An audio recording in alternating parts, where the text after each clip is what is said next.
Salut les amis et bienvenue sur ma chaîne Gilles Gourou, comment retrouver sa forme de jeunesse. Aujourd'hui, je vais vous présenter mes deux distillateurs, à savoir le Waterwise 9000, qui est donc celui-ci, et le second, le Mega Home. Allez, à tout de suite après l'intro.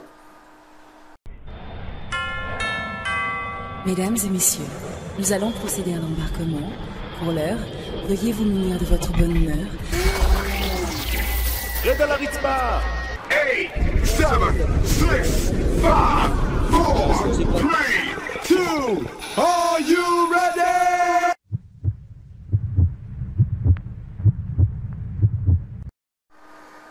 Alors on va commencer avec ce premier distillateur qui est le Mega Home, qui est disponible depuis peut-être 4-5 ans en France, si je ne dis pas de bêtises. Alors il se compose d'une cuve en inox, donc absolument aucune contamination de l'eau, une deuxième partie au-dessus, en fait, qui est le distillateur, et une troisième partie, tout simplement le pichet. Voilà, ça ce sont les trois parties du Mega Home. Ensuite, la deuxième unité, donc le Waterwise 9000, qui est différent du Mega Home, dans le sens que, eh bien, ici, on a un bidon en plastique, qui est inséré dans l'ensemble. Donc ça c'est la première partie. La deuxième partie c'est la cuve où l'eau va bouillir. Et la troisième partie qui est ici donc le distillateur. Bien, maintenant que je vous ai globalement présenté le Waterwise 9000 ainsi que le Mega Home, eh bien on va les voir un peu plus en détail. Bien les amis, donc pour le Mega Home, il se compose d'un pichet en verre. L'avantage du pichet en verre, c'est qu'il ne va pas contaminer l'eau avec du plastique. Il y a une poignée pour le transport. Lorsque vous remplissez le pichet, il y a environ 4 litres d'eau. Par conséquent, le pichet est très lourd. Donc si vous portez le pichet, eh bien, d'une part, vous allez le porter avec la poignée et d'autre part, vous allez positionner une main sous le pichet de manière à minimiser la tension sur la poignée. Il y a un couvercle en plastique sur le dessus, voilà. Ensuite, la deuxième unité qui compose le Mega Home, eh bien, c'est ceci qui se positionne sur le sommet de la cuve. C'est tout simplement le distillateur. Le distillateur, c'est ça. C'est-à-dire que à l'intérieur, la vapeur va se condenser. Et ensuite, cette vapeur, en se condensant au fur et à mesure à l'intérieur du distillateur, eh bien, va ressortir par ici. Juste à la base, il y a un filtre en céramique, voilà, qui permet de filtrer l'eau en plus, donc d'enlever éventuellement un mauvais goût dans l'eau. Et l'eau va s'écouler par le petit conduit qui se trouve juste ici. Et ça va s'écouler directement dans le pichet. Voilà. Au-dessus, vous avez un système de ventilation, parce que ça chauffe, hein.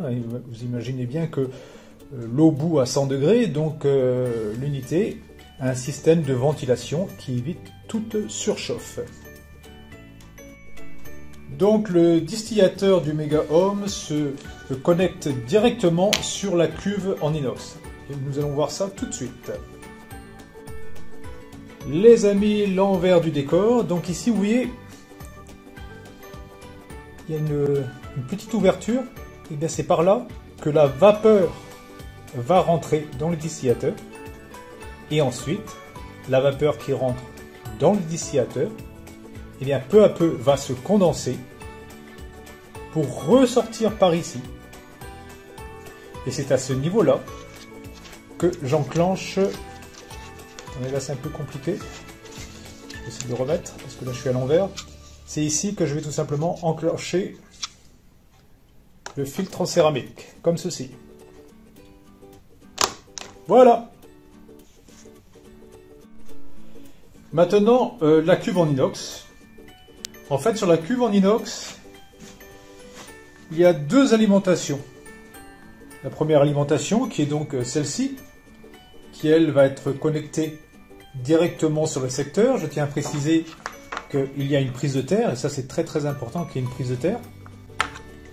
Ensuite, cette deuxième partie, c'est pour connecter le distillateur sur la cuve en inox. D'ailleurs, on va voir la cuve en inox. Regardez à l'intérieur. Alors, je vais basculer légèrement. Voilà, là on le voit bien. Bon, il y a quelques dépôts, c'est normal. Donc c'est incroyable en fait la quantité de dépôts qu'il peut y avoir au fond d'une cuve après plusieurs phases de distillation. Et ça montre bien que l'eau du robinet est très très loin d'être aussi propre que on veut vous le faire croire généralement. Alors, je vais tourner un peu la cuve, et puis ici, qu'est-ce qu'on voit? Attendez, je vais relever légèrement, voilà. C'est le reset, c'est simplement le bouton de démarrage du distillateur. Bien les amis, maintenant, on va positionner le distillateur sur la cuve en inox. Alors, je dois le faire avec une main, c'est pas évident. Je vais faire comme je peux, le mieux possible. J'essaie de me mettre dans l'axe.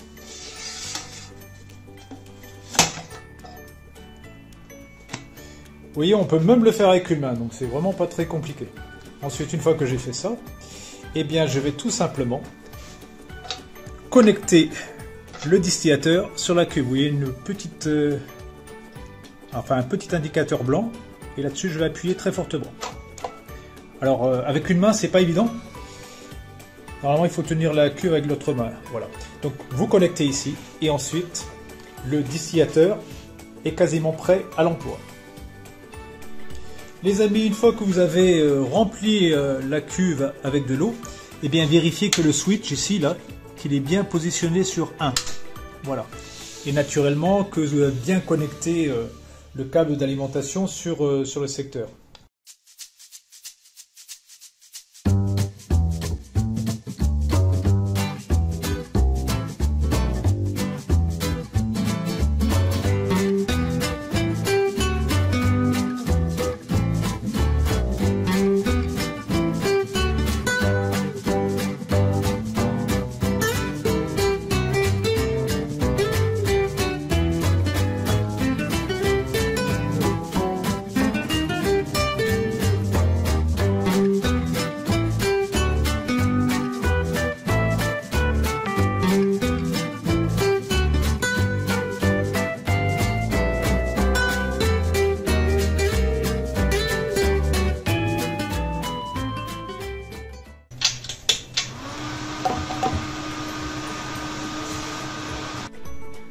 Les amis, voici le Waterwise 9000 que j'ai acheté il y a environ 10 ans, qui reste quand même un excellent produit parce que depuis 10 ans, je n'ai eu absolument aucun problème avec ce distillateur. Donc la construction reste tout de même extrêmement qualitative. Alors, il y a un bidon. Voici le fameux bidon. C'est à l'intérieur de ce bidon que vous allez récolter l'eau distillée. Au sommet se trouve un filtre à charbon. Donc, généralement, lorsque vous commandez des filtres, ils viennent par paquet de 6. Et ensuite, il suffit tout simplement de poser ce filtre sur le sommet du bidon.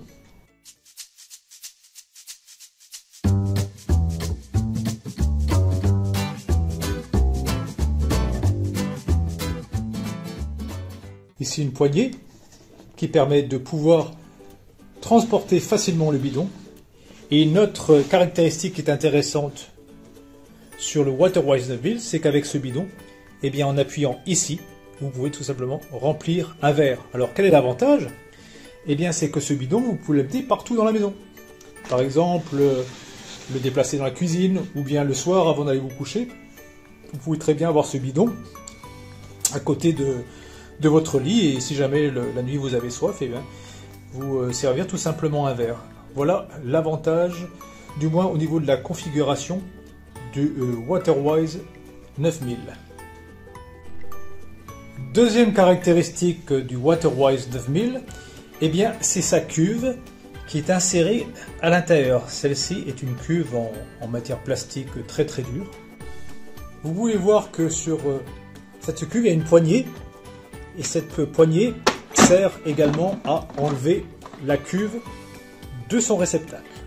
Sur cette cuve, il y a différentes caractéristiques. Vous pouvez le voir ici, l'alimentation. Donc l'alimentation se fait directement sur le réceptacle. Vous voyez au fond ici, je vais essayer de faire un zoom. Voilà.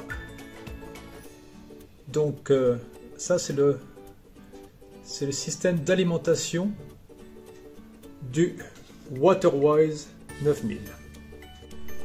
Bien les amis, autre caractéristique de la cuve du Waterwise 9000, eh bien c'est le système de démarrage. En fait, c'est ici que vous allez démarrer votre distillateur tout simplement en appuyant sur ce bouton. Bon là il n'y a pas de voyant, je vous le montrerai plus tard. En appuyant tout simplement sur ce bouton, vous allez démarrer.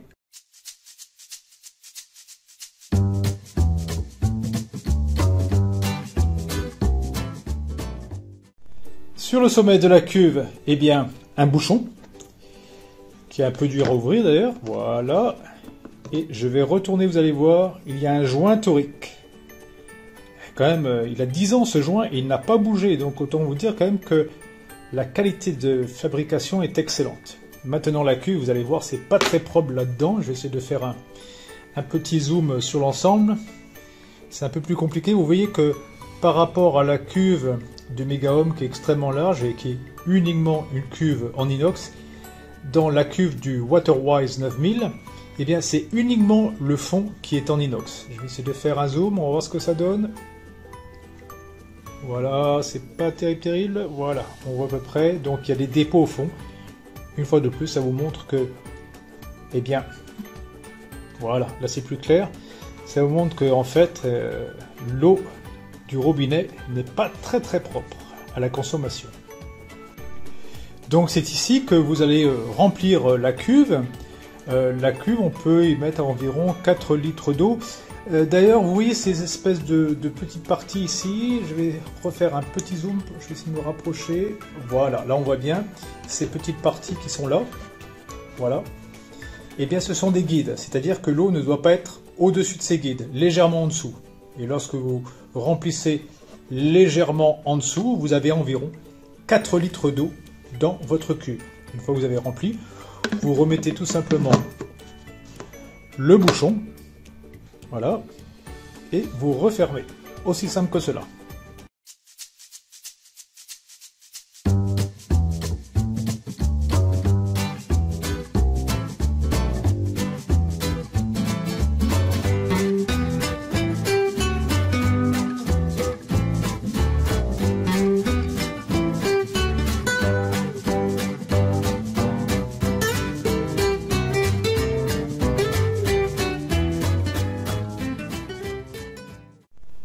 Sur le Waterwise 9000, lorsque l'eau va bouillir dans la cuve, eh bien, la vapeur va ressortir par ici. Alors, chose importante, c'est facile de dévisser ce petit embout. Voilà. Et là, il y a 2 joints toriques. Je tiens à spécifier que cette machine a 10 ans et ces 2 joints toriques sont toujours nickel. Donc, c'est à partir d'ici que la vapeur va sortir. Voilà. Donc, pourquoi j'ai enlevé cet embout? Eh bien, tout simplement que, après la distillation, eh bien, souvent, il y a un tout petit peu d'eau dans le fond de la cuve. C'est de l'eau polluée. Donc, il va falloir évacuer cette eau. Donc, il est important, eh bien, d'ôter cet ensemble, de manière que l'eau puisse ressortir ici, une fois que vous voulez vider l'ensemble.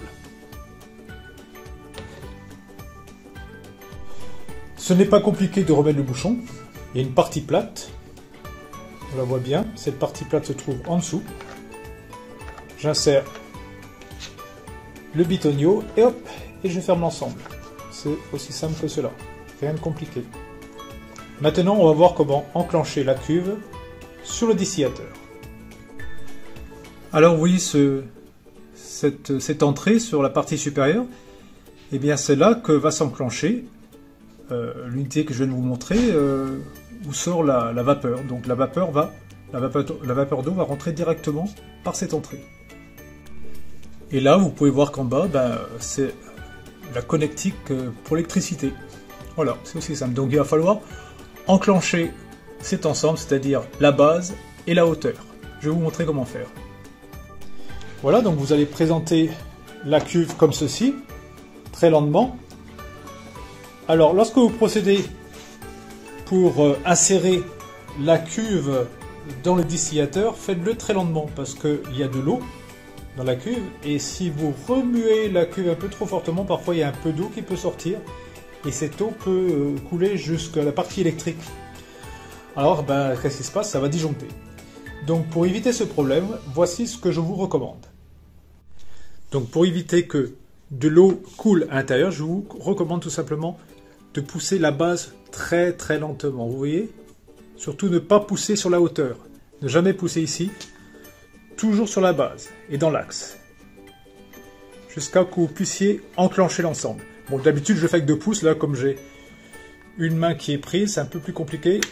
Là, on a entendu, j'ai poussé, hop, là c'est bien enclenché. Bon les amis, une fois que vous avez bien enclenché la cuve dans le distillateur, vous allez positionner le bidon comme ceci. Voilà. Et ensuite, vous allez pouvoir distiller. Alors, chose importante, naturellement, avant de positionner le bidon, j'ai oublié de le dire, n'oubliez pas d'appuyer sur le bouton ici pour démarrer. Pour l'instant, c'est pas connecté, mais il faut appuyer sur le bouton ici. D'ailleurs, ça va devenir tout rouge. Une fois que c'est tout rouge, ça veut dire que c'est bon. Et à ce moment-là, vous positionnez le bidon.